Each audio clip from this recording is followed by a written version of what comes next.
Eto na nga mga chong, marami tayong basketball updates. Coach Team Cone kumpiyansa at hindi nagpapanik matapos matalo ang kanyang koponan. Cade Flores may sinabi patungkol sa pagbubu sa kanya ng Barangay Ginebra crowd. Sa nakalipas nga na bakbakan ng Barangay Ginebra at Northport Batampier ay bigo nga ang Ginebra na makuha ang panalo. At isa nga sa pinakamasaya dyan ay itong kanilang sophomore na si Cade Flores, kung saan ine-embrace nito yung role na pagiging villain kontra sa Barangay Ginebra. Every time nga na nakakahawak ng bola itong si Cade Flores ay binubunga ito ng Barangay Ginebra fans. At initially ay walang araw idea itong si Cade Flores kung bakit siya binubu ng mga crowd. Ayon nga sa kanyang naging latest interview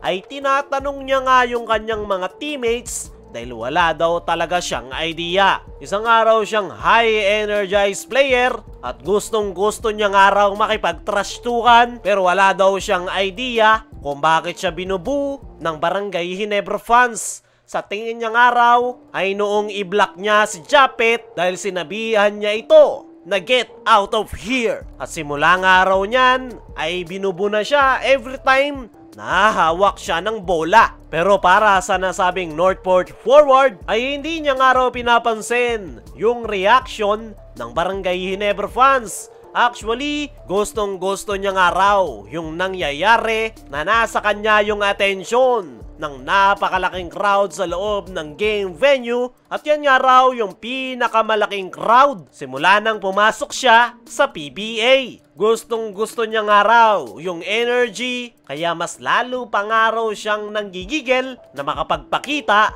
ng magandang performance dahil mas lalo nga raw tumataas yung kanyang kumpiyansa. Dahil dyan ay nakapagtala nga itong si Cade Flores ng 9 points kasama ng kanyang 3 rebounds at 1 block kay Japet Aguilar. Ayon pa rin dito kay Cade Flores ay napakalaki daw talaga ng naitulong ng Barangay Ginebra para mas tumaas pa yung kumpiyansa ng kanyang kupunan dahil nakabingwit nga raw sila ng malaking isda at napatunayan nila na kaya nilang sumabay sa mga bigating teams gaya ng Barangay Ginebra. At magagamit nga raw nila ang kanilang game rhythm sa kanilang mga upcoming games, kaya talagang nagpapasalamat ito sa Barangay Ginebra.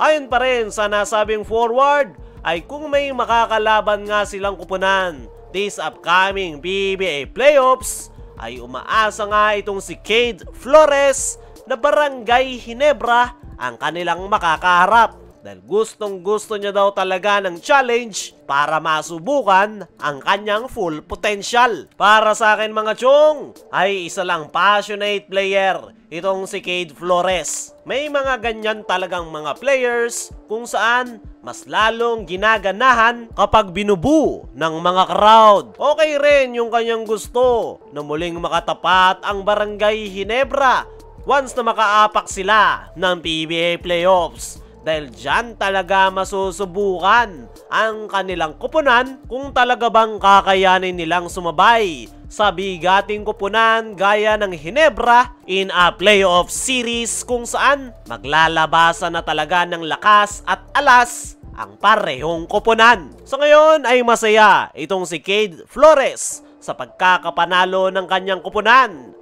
kontra Barangay Ginebra. At sana lang talaga ay muli silang magharap sa PBA playoffs. Dumako naman tayo dito sa kabilang balita. Coach Team Cone kumpiyansa at hindi nagpapanik matapos matalo ang kanyang koponan. Last game ng Ginebra kontra Northport Batampier ay nabigo ang Barangay Ginebra na makuha ang panalo. Disappointed si Coach Team sa kanyang kupunan pero hindi nga ito nagpapanik at kumpiyansa pa rin na magagawa nilang makapag-advance sa PBA playoffs. Ayon nga mismo kay Coach Tim sa kanyang naging latest interview ay disappointed ito sa kanyang kupunan pero hindi nga raw nila po pwedeng ibaba yung kanilang moral ng dahil lang sa pagkakatalo. Base nga raw sa kanilang ipinapakita ngayong conference ay malaki yung chance nila na makapag-a-advance sila sa PBA playoffs. Pero wala nga raw sigurado kaya naman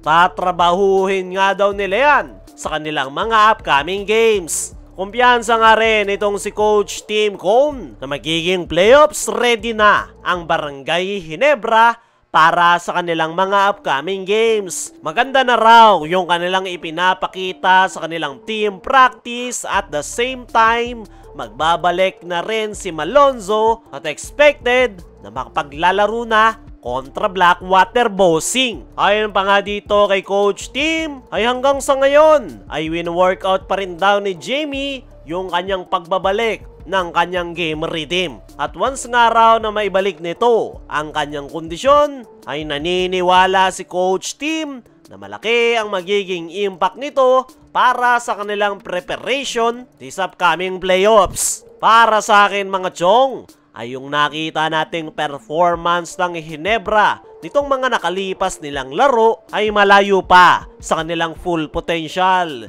Kilala nga itong si Coach Tim na hindi nito inilalabas ang lahat ng kanyang baraha. Nagtitira nga ito para pagpasok ng playoffs ay meron pa rin silang panggulat. Kayo mga chong, ano ang masasabi nyo? Ngayong kumpiyansa at hindi nagpapanik si Coach Tim para sa kanyang koponan. Ano rin ang masasabi nyo sa sinabi ni Cade Flores sa Barangay Ginebra? I-comment mo lang dyan sa ibaba.